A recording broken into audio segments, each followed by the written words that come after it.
Okay, so here I have a young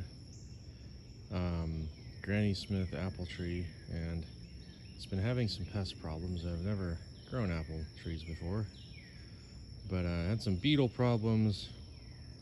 You can see it has some leaves that have been chewed on and such. But right now, what happened is apple aphids.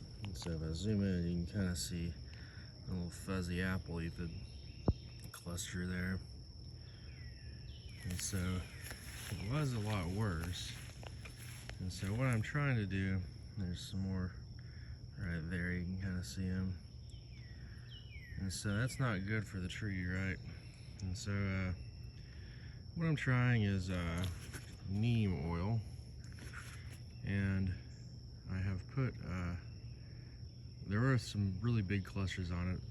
And so over the past week, first I kind of sprayed down the whole thing.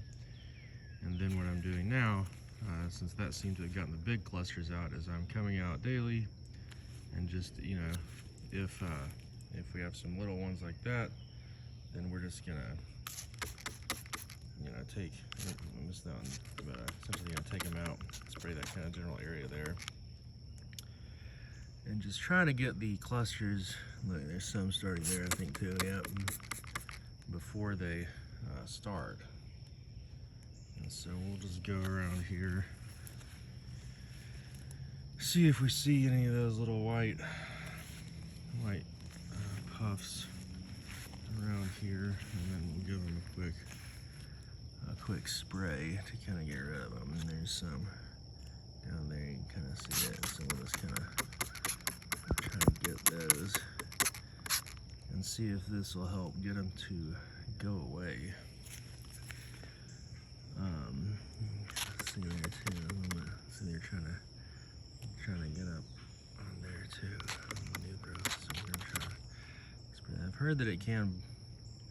We're in the Atlanta area here, and I've heard that it can burn up the tree in like hot climates and what have you. So I'm trying to not do that, obviously.